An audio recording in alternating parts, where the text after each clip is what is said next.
65의 어머니가 평생을 아껴 모은 적금 7억 2천만 원을 깨뜨려 경기도 신도시에 있는 아파트 한 채를 딸의 혼수라 생각하고 사주었습니다.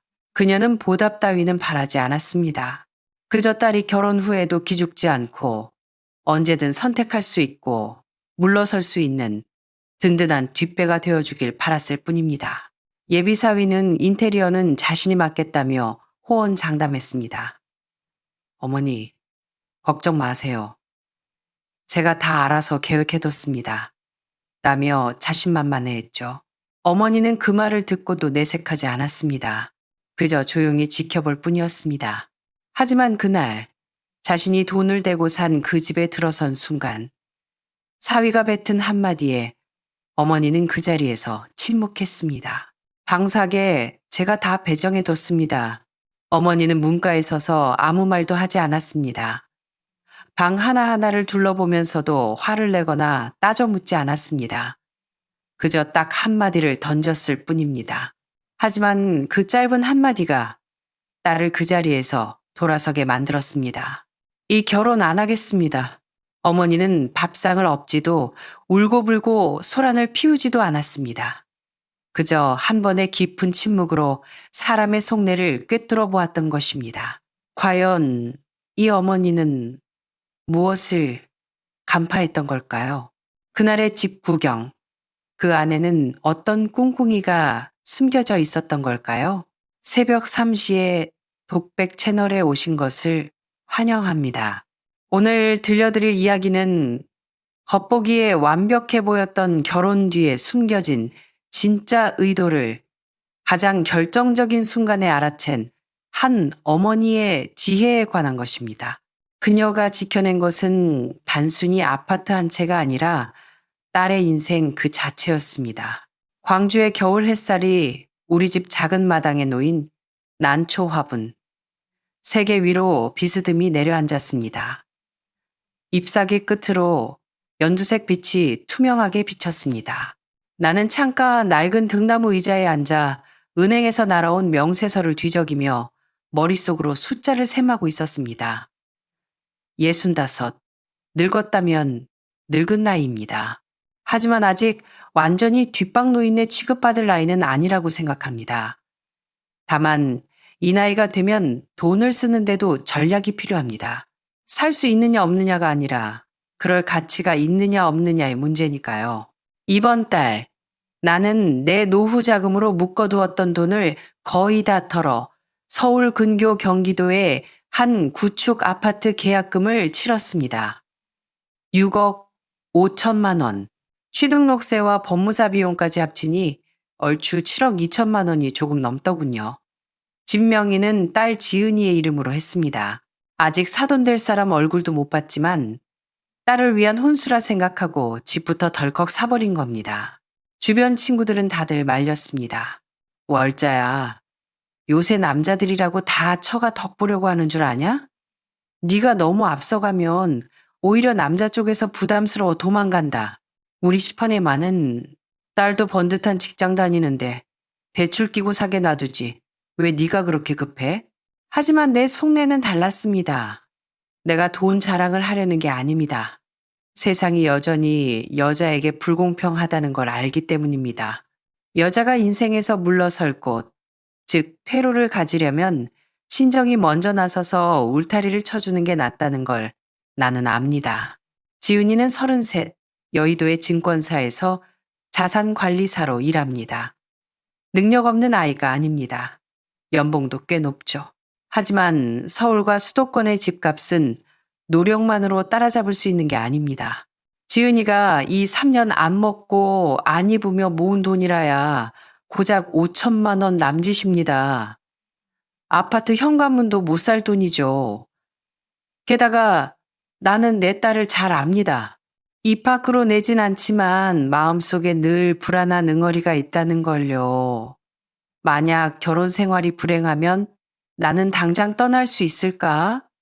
가진 게 없다면 당연히 못 떠납니다. 하지만 내 명의의 집이 있다면 누구 눈치 볼 필요 없이 비굴하게 참을 필요 없이 당당할 수 있습니다.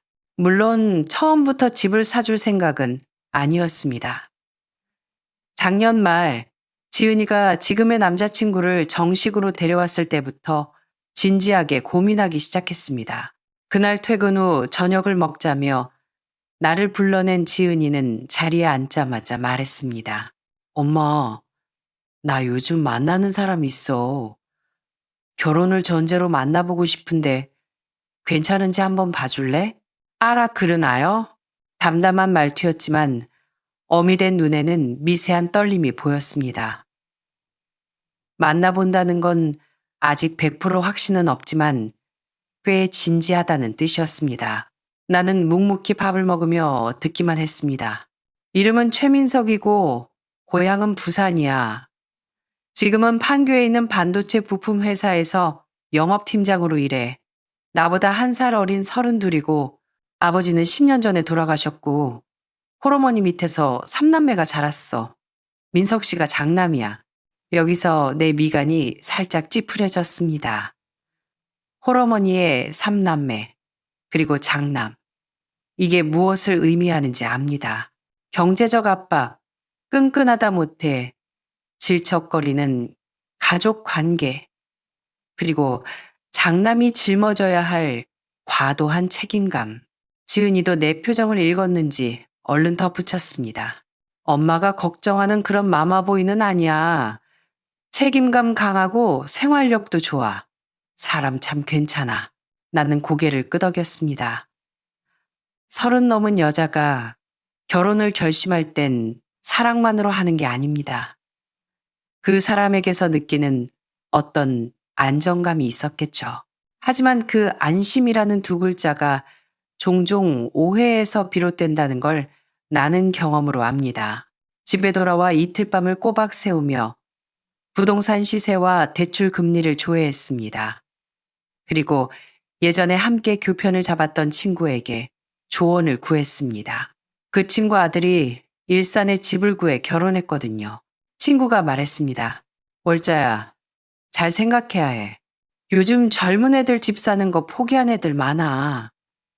특히 남자 쪽 집안 형편이 넉넉지 않다면 더더욱 네 딸 명의로 집이 있다는 건 선택권을 네 딸이 쥐고 있다는 뜻이야.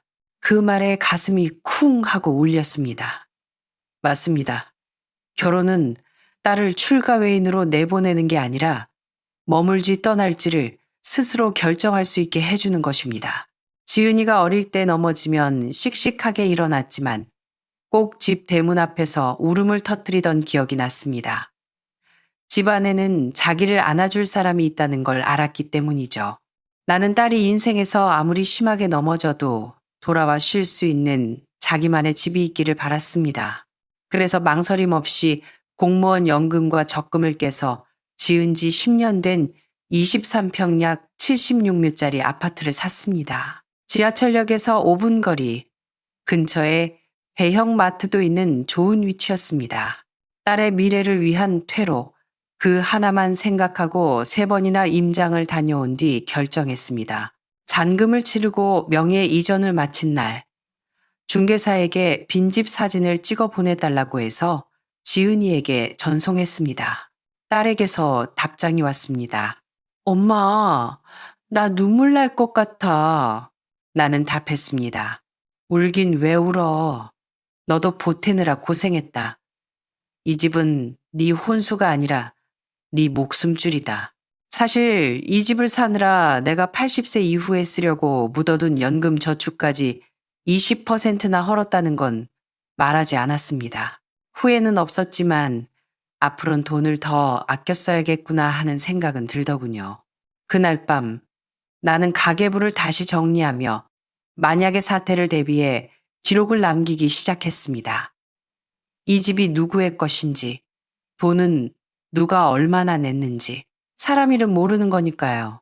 때로는 부모가 자식보다 먼저 냉혹한 현실을 직시해야 할 때가 있습니다. 나는 지은이에게 말했습니다.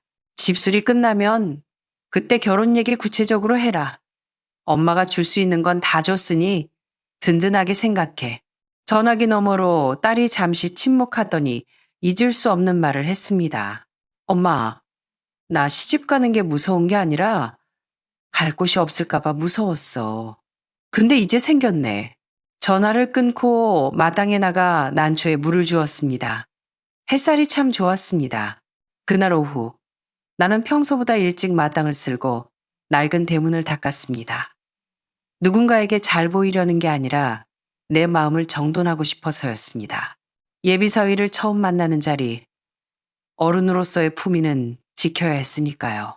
3시 반쯤 골목 어귀에 차 한 대가 서더니 지은이가 한 청년을 데리고 들어왔습니다. 키는 크지 않지만 몸에 딱 맞는 흰 셔츠에 검은 슬랙스, 머리는 지나칠 정도로 단정하게 빗어 넘긴 청년이었습니다.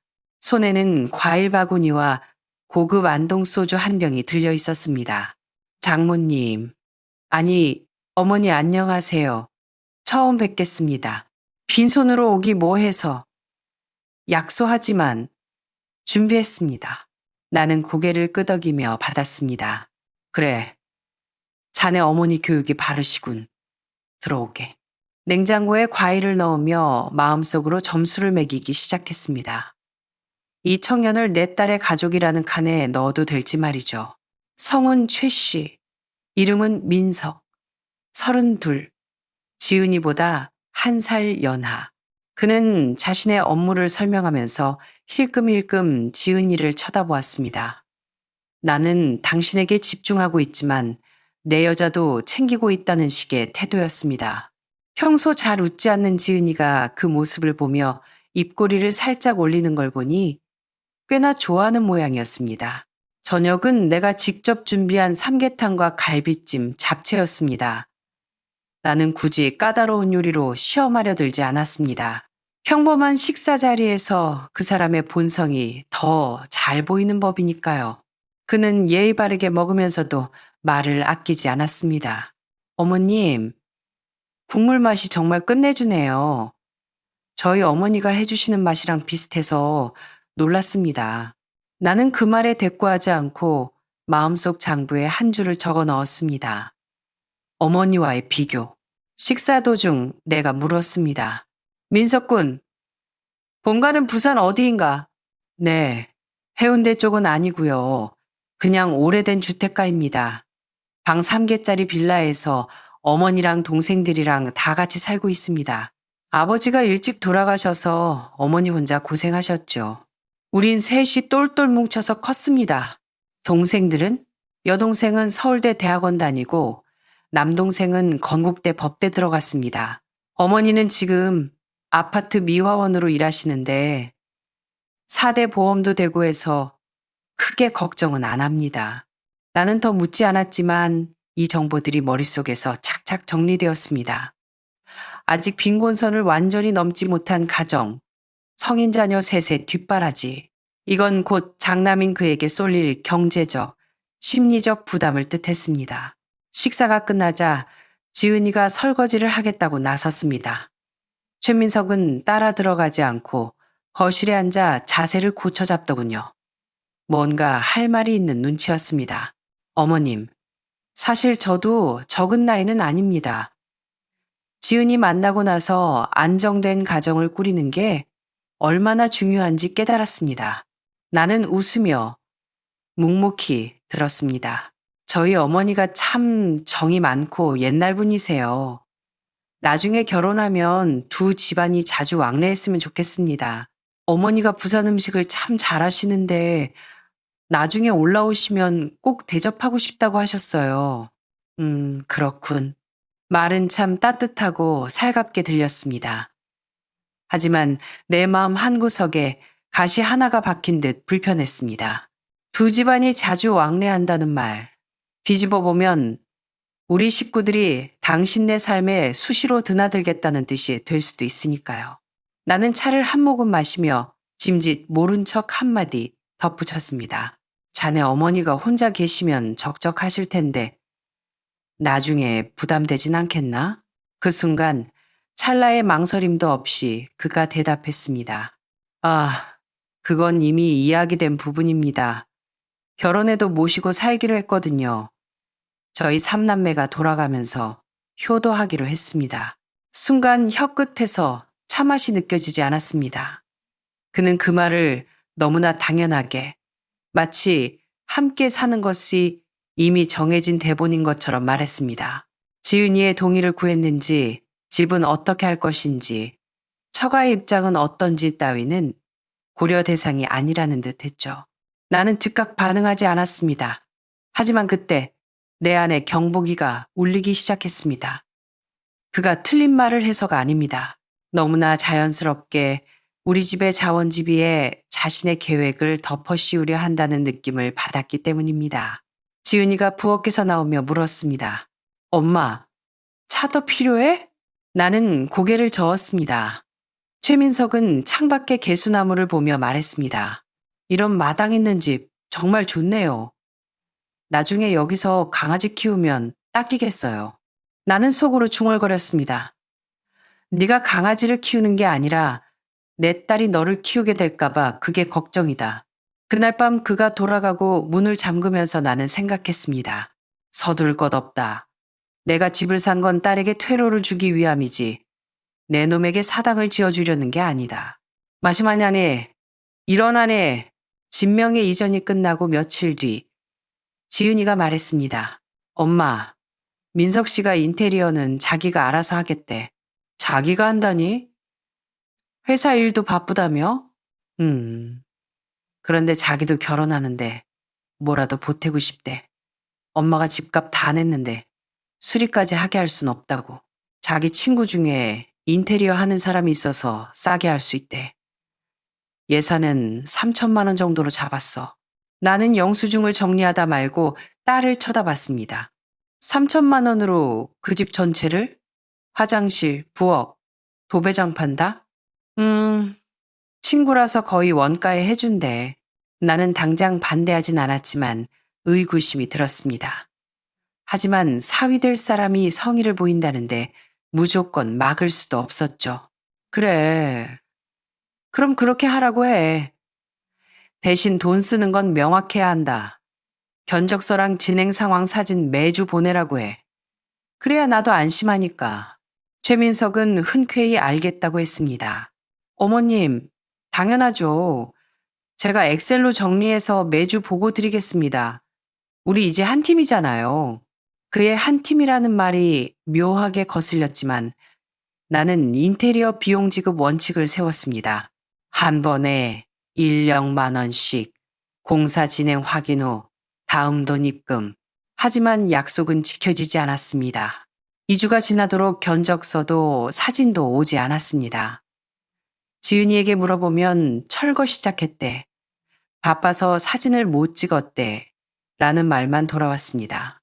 그러다 한 달쯤 지났을 때 지은이가 조심스럽게 말을 꺼냈습니다. 엄마, 민석 씨가 예산이 좀 초과됐대. 화장실 벽 배관이 터져서 그거 수리하느라 돈이 더 들었나 봐. 혹시 500만 원만 더 보내줄 수 있어? 나는 아무 말 없이 딸을 바라보았습니다. 본인이 먼저 200만 원 썼는데 모자란데 나는 알겠다고 하고 다음 날 돈을 보냈습니다. 하지만 그날 밤 나는 은퇴한 설비업자 지인에게 전화를 걸어 물어보았습니다. 23평 아파트 배관 수리랑 방수공사, 벽안 허물고 하면 얼마나 들어요? 아무리 비싸게 불러도 150만 원이면 뒤집었어요. 500만 원? 사기꾼한테 걸리셨소? 나는 전화를 끊고 일기장을 폈습니다. 그때까지 내가 보낸 돈, 그가 했던 말들을 날짜별로 적어 내려갔습니다. 1차 1 500만 원, 2차 700만 원, 3차 1 0만 원, 총 3 200만 원. 이건 단순한 인테리어가 아니었습니다. 내 딸의 미래를 담보로 한 간복이었습니다. 처가가 호구인지 아닌지를 테스트하는 드디어 공사가 끝났다는 연락이 왔습니다. 어머님, 이번 주말에 오세요. 진짜 마음에 드실 겁니다. 우리들의 미래를 위한 완벽한 집이에요. 일요일 아침, 나는 가장 깔끔하지만 화려하지 않은 옷을 입고 집을 나섰습니다. 돈 된 사람처럼 보이기 싫어서였습니다. KTX를 타고 광명역에 내려 다시 택시를 타고 그 아파트로 향했습니다. 도어락 비밀번호는 최민석이 알고 있었습니다. 그가 문을 열며 환하게 웃었습니다. 어머님, 오시느라 고생하셨죠? 자, 들어오세요. 현관 타일은 짙은 회색, 꽤 고급스러워 보였습니다. 거실에는 베이지색 가죽 소파가 놓여 있었고 조명도 화려했습니다. 마치 모델하우스 같더군요. 하지만 내 눈길은 거실이 아닌 방문 3개로 향했습니다. 최민석은 신이 나서 가장 큰 안방문을 열었습니다. 여기가 저희 어머니 방입니다. 허리가 안 좋으셔서 침대를 좋은 걸로 넣었어요. 공간이 넓어서 편하실 겁니다. 나는 아무 말 없이 지은이를 쳐다봤습니다. 지은이의 표정이 굳어지고 있었습니다.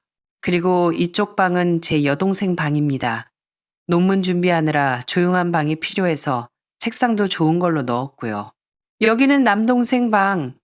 대학생이라 가끔 서울 올라오면 자고 가야 하니까요. 그리고 마지막, 베란다 옆에 붙은 가장 작은 방, 창고나 다름없는 방을 가리키며 그가 말했습니다. 여기가 우리 부부방입니다. 좀 작긴 하지만 햇볕이 잘 들어서 아늑해요. 어머님도 좋아하시겠죠? 나는 그 자리에 못 박힌 듯 서서 우리 부부방이라는 그 좁은 공간을 응시했습니다. 퀸 사이즈 침대 하나 놓으면 문도 겨우 열릴 법한 방, 옷장 하나 들어갈 자리 없는 그곳. 드디어 지은이가 입을 열었습니다. 목소리는 작았지만 떨리고 있었습니다. 오빠, 이거 나랑 상의 한마디 없이 결정한 거야? 최민석은 당황한 듯 말했습니다. 아니, 널 놀라게 해주려고 했지. 그리고 우리 집 사정 알잖아. 어머니랑 동생들 계속 부산 낡은 집에서 살게 할 순 없잖아. 내가 장남인데. 그럼 나는? 지은이가 쏘아붙였습니다. 나는 오빠네 식구들 다 데리고 사는 거 동의한 적 없어. 아니, 같이 살면 서로 돕고 좋잖아. 생활비도 아끼고 너도 살아보면 알 거야. 내가 헛기침을 하며 그들의 대화를 끊었습니다. 거실 소파 한가운데 천천히 앉았습니다. 가방을 무릎 위에 올리고 차분하게 물었습니다. 최서방, 이 집 명의가 누구로 돼 있지? 그가 멈칫하더니 대답했습니다. 지은이 이름으로 돼 있죠. 이 집 사는 돈 누가 냈지? 그의 목소리가 기어들어갔습니다. 어머님이 내주셨죠. 하지만 인테리어는 제가. 그래, 인테리어. 나는 또박또박 말을 이었습니다. 내 딸 명의의 집이고 내 노후 자금 털어 산 집이다. 그런데 안방은 시어머니, 건넌방은 시누이와 시동생, 그리고 내 딸은 창고 같은 방에 처박혀 살라고? 내가 이 꼴 보자고 7억 넘는 돈을 쓴 줄 아나? 거실에 정적이 흘렀습니다. 최민석은 입을 벙긋거리다 변명하려 했지만 말이 나오지 않았습니다.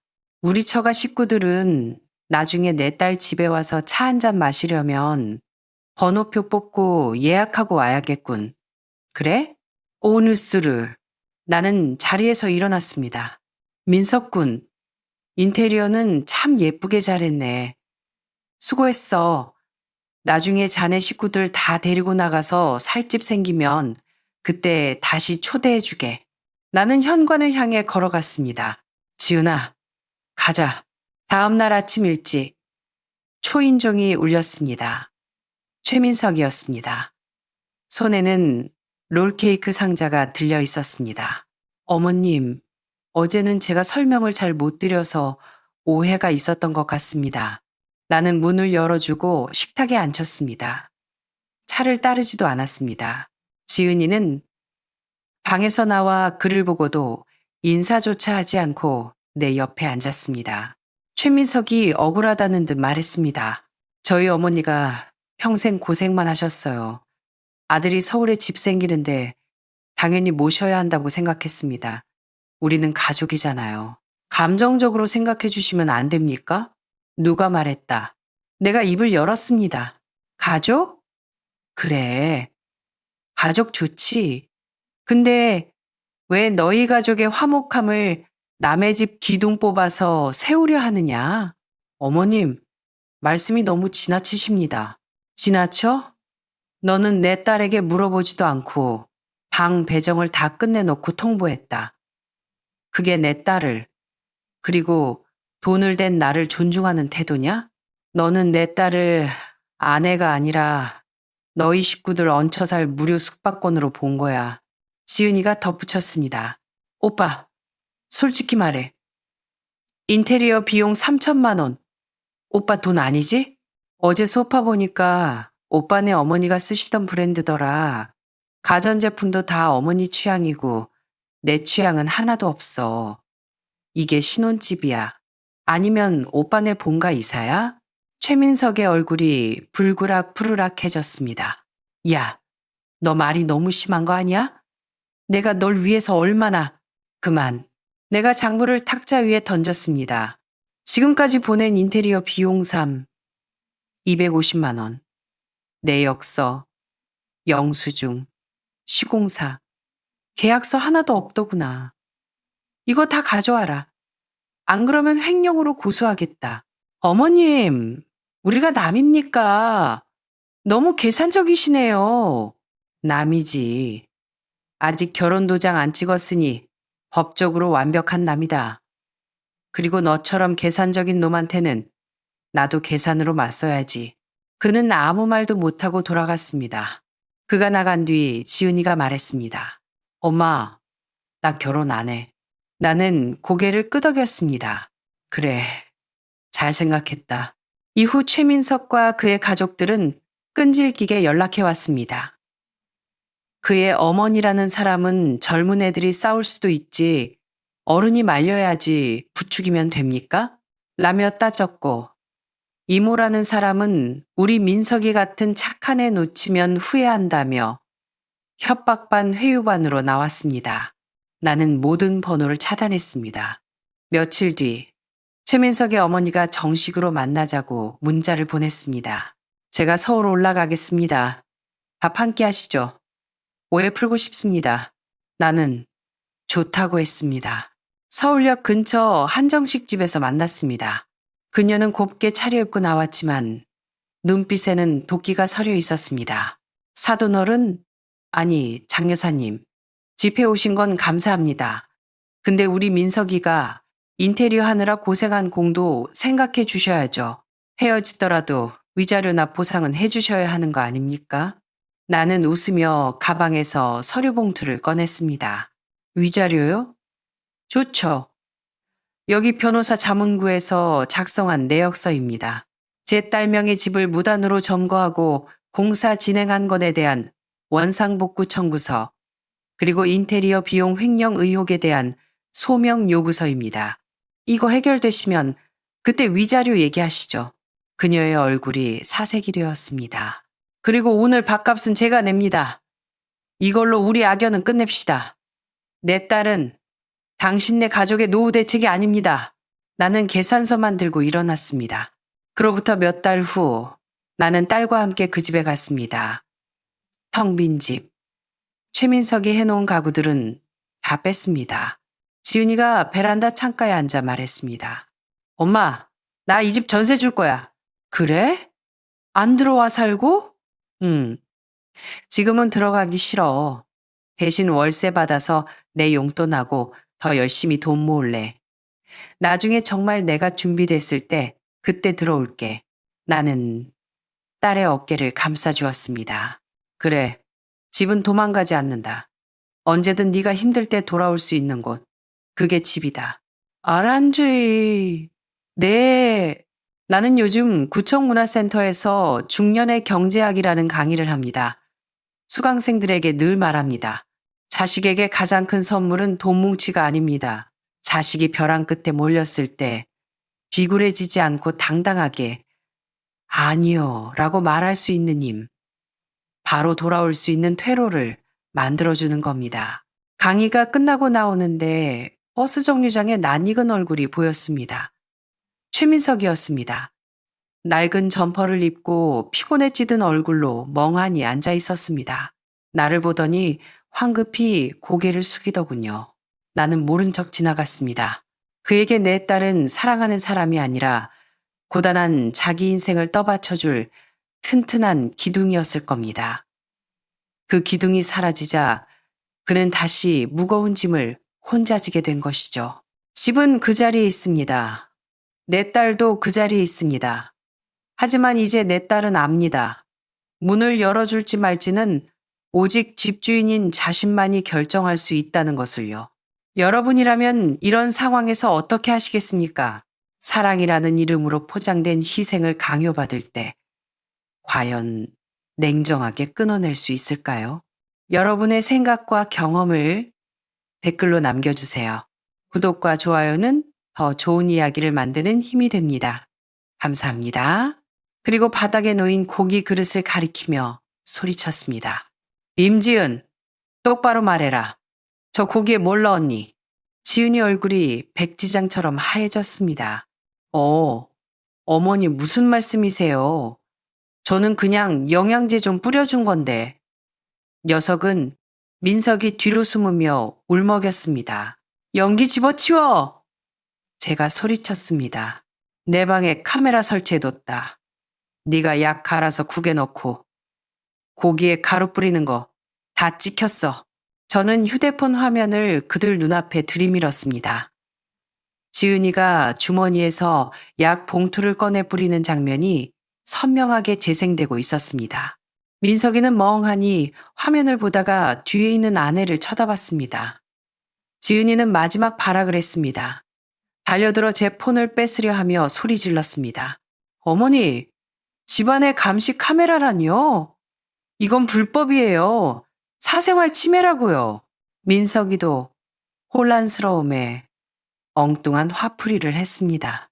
맞아요, 엄마. 우리를 감시하신 거예요? 지은이가 영양제라고 하잖아요. 엄마가 걔 때문에 며느리를 의심해서. 좋아. 그렇게 떳떳하면 경찰 불러서 저 고기에 묻은 게 영양제인지 독약인지 검사해보면 되겠구나. 그때였습니다. 딩동, 딩동, 초인종 소리가 정막을 깼습니다. 민석이가 문을 열자 제복 입은 경찰관 2명이 서 있었습니다. 신고받고 왔습니다. 장 형사님이 들어오자 지은이는 사시나무 떨듯 떨었습니다. 경찰 아저씨 오해예요. 시어머니가 요즘 치매기가 있으셔서 망상을 하세요. 저희 가족끼리 해결할게요. 지은이는 경찰을 밖으로 밀어내려고 옷소매를 잡고 실랑이를 벌였습니다. 그 순간 운명처럼, 아니 하늘이 내린 벌처럼 지은이의 헐렁한 카디건 주머니에서 하얀 약병 하나가 톡하고 떨어졌습니다. 대구르르. 약병은 바닥을 구르다 장 형사님 발 앞에 멈췄습니다. 형광등 불빛 아래 선명하게 드러난 글자. 올란 잡힌 지은이의 얼굴에서 핏기가 완전히 사라졌습니다. 거실엔 정적만이 감돌았습니다. 장 형사님은 장갑을 끼고 약병을 집어들었습니다. 그리고 서늘한 목소리로 말했습니다. 임지은 씨, 시어머니 망상은 모르겠고 이 정신분열증 약이 왜 며느리 주머니에서 나옵니까? 그리고 저 개 밥그릇 내용물 국과수 보내서 확인하겠습니다. 그는 수갑을 꺼냈습니다. 서로 가시죠. 경찰서 조사실의 불빛은 차가웠습니다. 지은이는 끝까지 친구 약을 대신 받아준 거라며 범행을 부인했습니다. 증거물 분석 결과가 나오기 전이라 일단 귀가 조치되었죠. 저와 민석이도 조사를 받고 나왔습니다. 영혼이 빠져나간 듯한 아들의 얼굴을 보며 복수심보다는 끝없는 비애가 느껴졌습니다. 그날 밤 지은이는 친정으로 간다는 문자 하나만 남기고 사라졌습니다. 민석이는 며칠 동안 방에 틀어박혀 식음 전폐했습니다. 3일 뒤 결과가 나왔습니다. 김 여사님, 개 사료에 묻은 건 치사량의 수면제입니다. 그리고 지난번 가져오신 국물과 현장에서 압수한 약병 성분이 일치합니다. 올란 잡힌입니다. 경찰은 지은이가 도주했다며 지명수배를 내렸습니다. 저는 방문을 두드려 아들에게 이 사실을 알렸습니다. 아들은 울지도 않고 텅 빈 눈으로 저를 보며 말했습니다. 엄마, 죄송해요. 석 달 뒤 지은이는 지방의 한 식당에서 검거되었습니다. 공범이었던 오빠 태식이 다른 건으로 잡히면서 덜미가 잡힌 겁니다. 경찰서에서 다시 마주한 지은이는 초라한 죄수복 차림이었습니다. 오빠 태식은 형량을 줄이려 동생과의 범행 계획을 전부 풀었습니다. 시어머니를 치매로 만들어 재산을 가로채고 빚을 갚으려 했다는 것까지요. 모든 게 드러나자 지은이는 악을 쓰며 본색을 드러냈습니다. 그래, 내가 그랬다. 그깟 쥐꼬리만한 월급 받아오는 남편 데리고 평생 식모살이 할 줄 알았어? 처음부터 그 집 보고 결혼한 거야. 그리고는 저를 보며 소름 끼치는 사실 하나를 더 털어놓았습니다. 왕여사, 그거 알아? 3년 전 비 오는 날, 네가 주워온 그 똥개다리 부러뜨려서 쓰레기장에 버린 게 바로 우리 오빠야. 하하하, 그 죽다 살아난 짐승 새끼가 날 감방에 쳐놓네. 기가 막혀서 저는 벼락을 맞은 듯 충격을 받았습니다. 이제야 모든 게 이해가 갔습니다. 복덩이가 왜 지은이를 보자마자 그토록 무서워하고 적대했는지, 그것은 단순한 본능이 아니었습니다. 학대자에 대한 뼈에 사무친 기억, 핏줄에 대한 공포였던 겁니다. 녀석은 짖은 게 아니라 원수를 알아보고 저를 지키려 했던 것입니다. 이 사실을 들은 민석이는 충격을 이기지 못하고 그 자리에서 실신했습니다. 모든 조사가 끝나고 집으로 돌아오는 길, 차 안은 고요했습니다. 하지만 예전의 서먹함과는 달랐습니다. 집에 도착하자마자 민석이는 복덩이 앞에 무릎을 꿇었습니다. 복덩아, 미안하다. 아들의 눈에서 굵은 눈물이 뚝뚝 떨어졌습니다.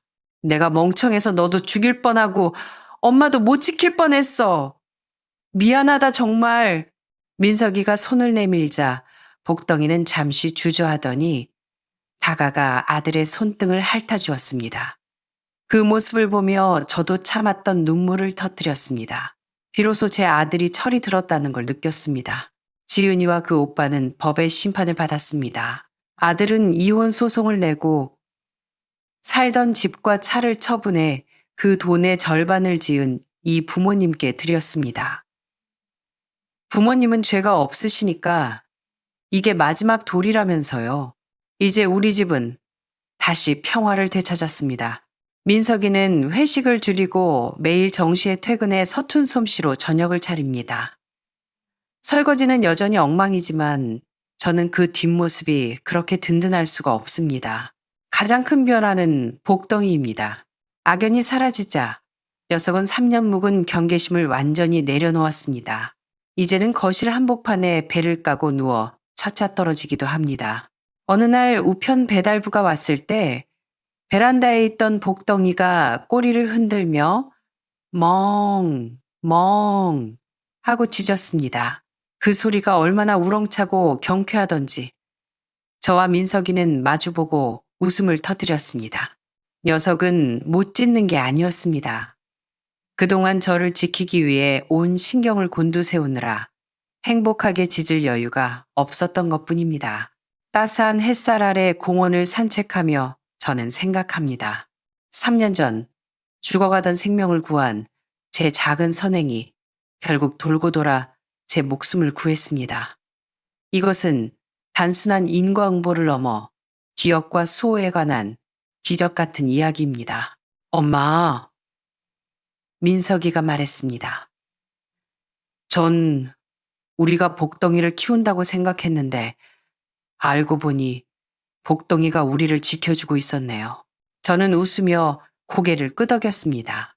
상처는 아물겠지만 흉터는 남을 겁니다. 하지만 제 곁에는 이제 철든 아들이 있고 발치에는 세상에서 가장 충직한 수호자가 코를 골며 자고 있습니다. 그것만으로도 남은 생을 살아갈 희망은 충분합니다. 오늘의 실제 사연, 여기까지입니다. 김 여사님의 작은 선행이 결국 자신의 목숨을 구하는 열쇠가 되었고, 말 못하는 강아지 복덩이는 본능적인 충성심으로 완벽해 보이던 며느리의 가면을 벗겨냈습니다. 이 이야기를 듣고 여러분의 마음도 복잡하실 겁니다. 며느리 임지은에게서 우리는 인간의 끝없는 탐욕을 보았지만 남편 민석 씨의 무관심과 맹목적인 믿음이 이 비극을 키운 건 아닌지 되물어보게 됩니다. 만약 복덩이가 없었다면 김 여사님의 결말은 어땠을까요? 생각만 해도 등골이 오싹해집니다. 오늘 사연에 대해 여러분은 어떻게 생각하시나요? 김 여사님처럼 기지를 발휘한 것이 최선이었을까요? 아니면 가족 간에 다른 해결책이 있었을까요? 혹시 여러분 곁에도 복덩이처럼 주인을 지키려 했던 영리한 반려동물의 이야기가 있다면 댓글로 남겨주세요. 여러분의 경험담이 비슷한 어려움을 겪는 누군가에게 큰 힘이 될 수 있습니다. 오늘 이야기가 마음에 드셨다면 구독과 좋아요 부탁드립니다. 저는 더 감동적이고 의미 있는 이야기로 다시 찾아오겠습니다. 감사합니다. 그 말은 돌멩이처럼 날아와 박혔지만 저는 목소리를 떨지 않았습니다. 생각 많이 했다. 나 안 싸울 거야. 우진이는 너희 자식이지만 나는 너희 도구가 아니야. 10여 초간 침묵이 흘렀습니다. 엄마, 후회할 거야. 지은이가 마지막 한마디를 던졌습니다. 난 이미 30년을 후회했다. 이제 더는 후회하고 싶지 않아. 전화는 뚝 끊겼습니다.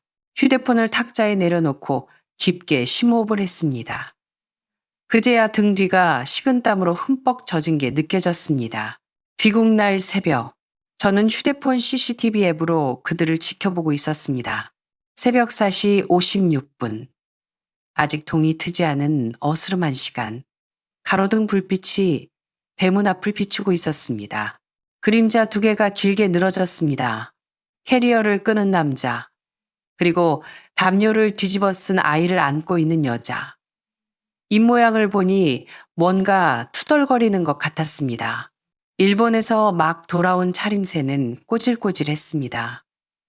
공항에서 급하게 샀는지 얇은 점퍼를 걸친 민호와 헝클어진 머리의 지은이, 우진이는 하품을 하며 피카츄 인형을 끌어안고 있었습니다. 그들은 마치 아무 일도 없었던 것처럼 당연하게 대문 앞으로 걸어왔습니다.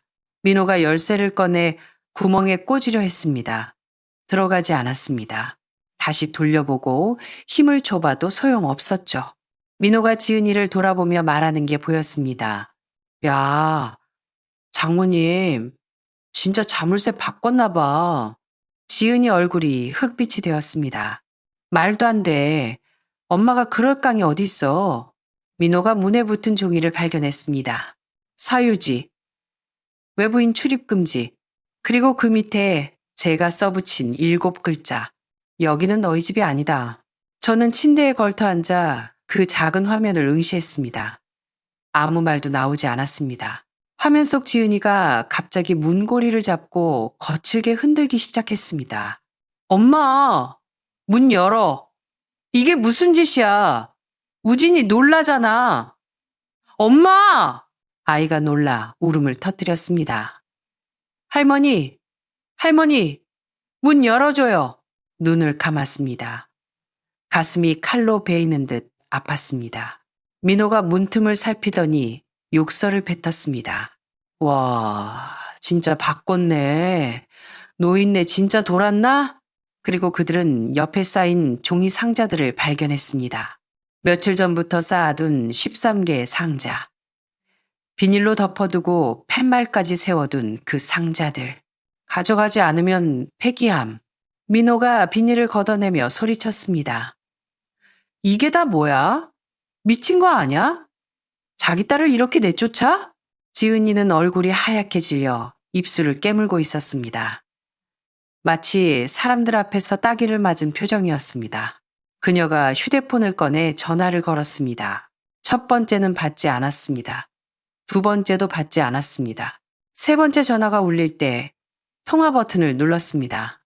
엄마, 언제까지 이럴 거야? 지은이가 으르렁거렸습니다. 지금 문 열어주면 아무 일 없었던 걸로 할게. 저는 대답하지 않았습니다. 엄마 혼자 평생 살 수 있을 것 같아? 이렇게 하는 게 멋있는 줄 알아? 엄마 외로울 거야. 늙고 병들면 어쩔 건데?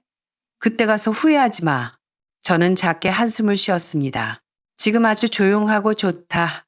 뭐? 인연 끊겠다는 거야? 손자 안 보고 살겠다는 거야? 저는 깔끔하게 다듬어진 제 손톱을 내려다 보았습니다. 너희가 먼저 내가 필요 없다고 하지 않았니? 난 너희 뜻대로 해주는 거다. 지은이가 거친 숨을 몰아쉬었습니다. 이게 얼마나 쪽팔리는 일인 줄 알아? 알지.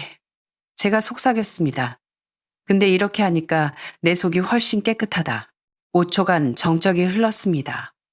그리고 지은이가 폭발했습니다. 이 피도 눈물도 없는 노인네.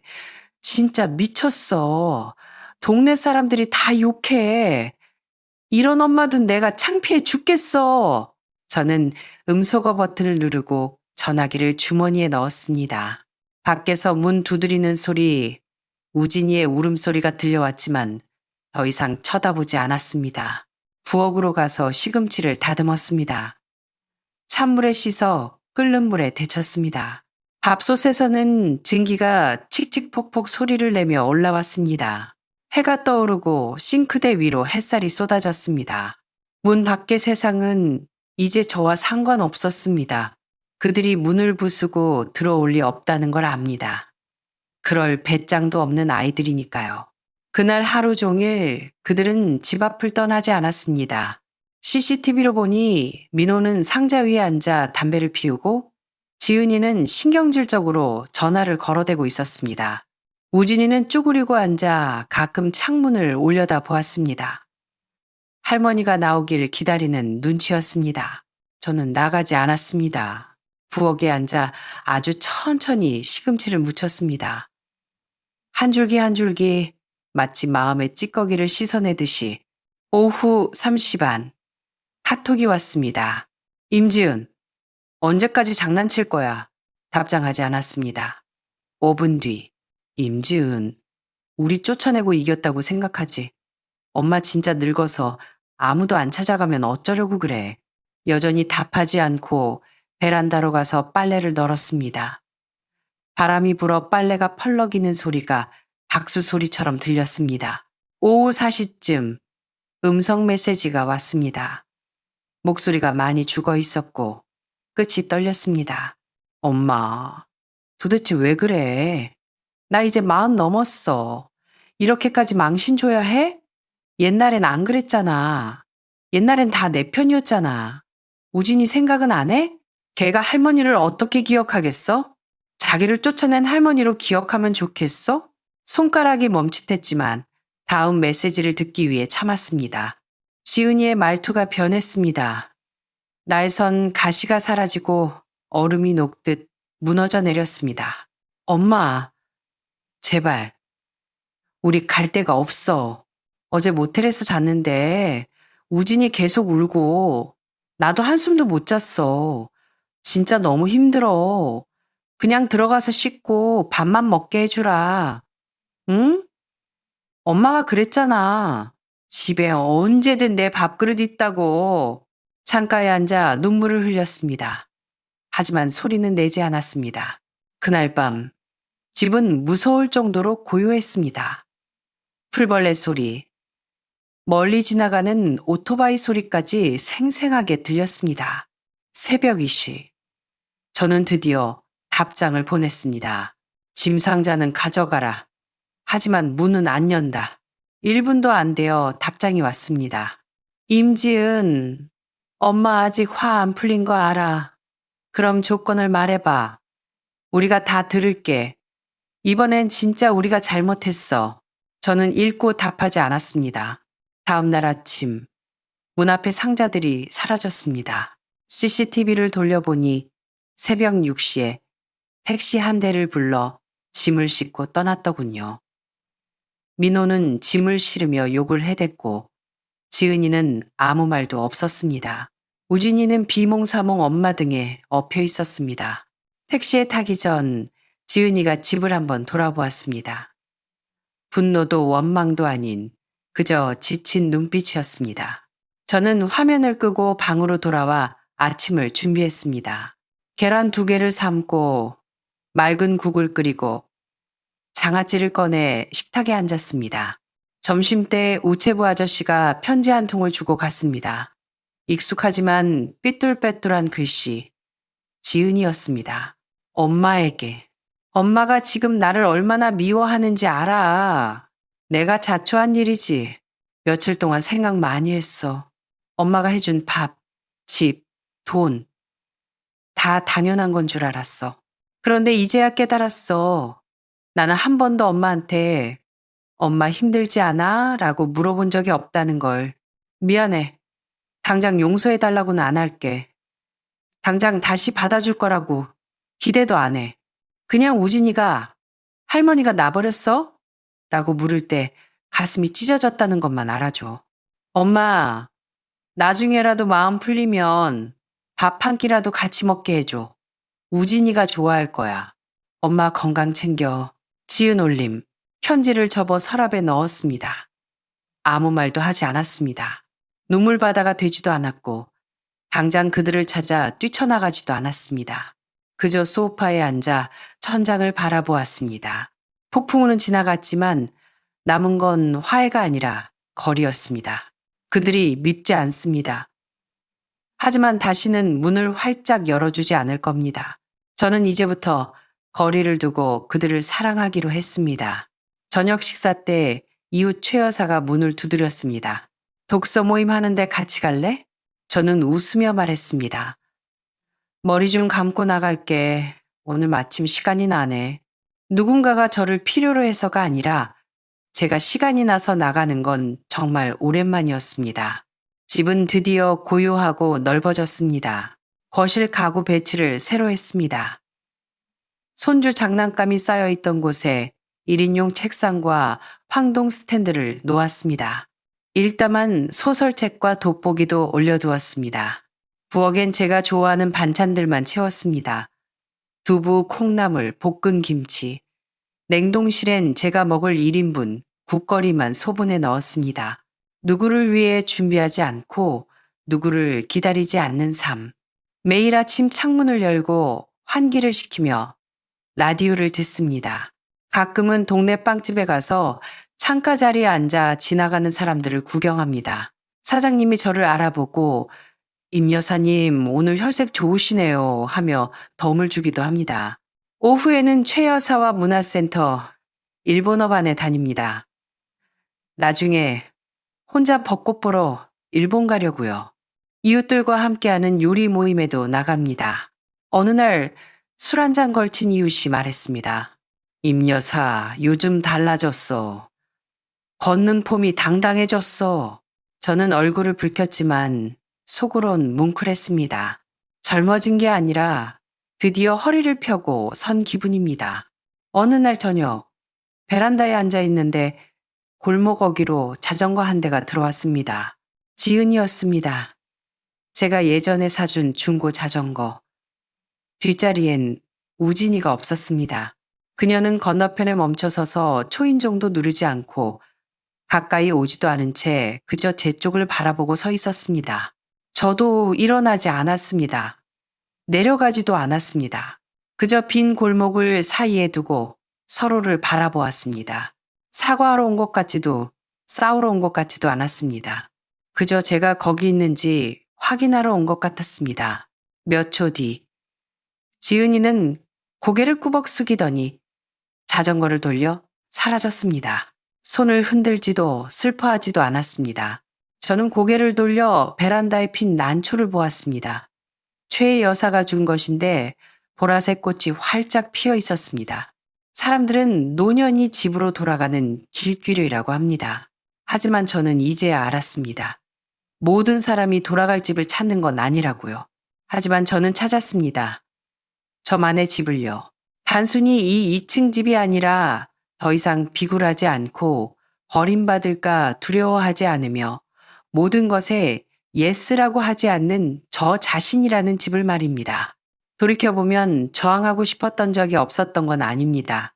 그때마다 가족인데 뭐 좋은 게 좋은 거지 하며 참았을 뿐입니다. 그 좋은 게 좋은 거라는 말이 제 존엄을 담보로 잡히는 일인 줄도 모르고요. 이 일을 겪으며 뼈저리게 느낀 3가지가 있습니다. 첫째, 선이 없는 헌신은 사랑이 아니라 착취의 기회일 뿐입니다. 저는 희생이 사랑인 줄 알았습니다. 그들이 힘들지 않게 제가 다 짊어지면 되는 줄 알았습니다. 하지만 그들은 제 등 뒤에 얼마나 무거운 짐이 있는지 쳐다보지도 않았습니다. 진정한 사랑은 무조건 주는 게 아니라 거절할 줄 알고 책임을 가르치는 것입니다. 둘째, 집은 핏줄이라고 무조건 같이 사는 곳이 아니라 서로 존중하는 사람만이 남을 수 있는 곳입니다. 피는 물보다 진하다지만 그건 양심이 있을 때 얘기입니다. 저는 독거노인이 될지언정 외롭지는 않을 겁니다. 제 지갑만 쳐다보는 사람들 틈에 있느니 혼자 따뜻한 국을 마시며 구름을 보는 게 낫습니다. 셋째, 뒤늦은 각성이 평생의 잠보다 낫습니다. 67에 깨달은 게 좀 늦긴 했습니다. 하지만 지금이라도 하지 않았다면 저는 남은 10년, 20년을 병상에서조차 자식 걱정하며 살았을 겁니다. 진짜 노후 대책은 돈이나 자식이 아니라 혼자서도 꼿꼿하게 살 수 있는 자기 자신입니다. 인생의 마지막 구간, 저는 천천히 걷고 싶습니다. 오늘 시장에 가서 미나리 한 단을 사고, 서점에 들러 수필집을 사고, 집에 와서 국수를 말아 먹었습니다. 오로지 저를 위해 준비한 밥상 앞에서 억울함도 가식도 없이 편안했습니다. 저는 67살 임순자입니다. 평범하고 시끌벅적하지 않아도 이곳은 나의 왕국이고 나의 집이며 나의 삶입니다. 저는 더 이상 누구의 현금 인출기도 아니고 누군가에게 있어달라고 애원하지도 않습니다. 창밖바람이 참 좋습니다. 창문을 닫고 밥상에 앉아 숟가락을 듭니다. 드디어 밥맛이 꿀맛입니다. 여러분의 생각은 어떠신가요? 평생 헌신한 어머니가 딸 부부에게 버림받고 결국 문을 걸어 잠근 이야기. 누군가는 너무 매정하다고 할 수도 있고 누군가는 이제라도 정신 차려서 다행이라고 할 것입니다. 부모는 죽을 때까지 자식에게 무조건 퍼줘야 할까요? 가족이라는 이름이 족쇄가 될 때 우리는 어떻게 자신을 지켜야 할까요? 여러분의 솔직한 의견을 댓글로 남겨주세요. 당신의 한마디가 비슷한 아픔을 겪는 누군가에게 큰 힘이 될 수 있습니다. 이 이야기에 공감하신다면 구독과 공유 부탁드립니다. 감사합니다.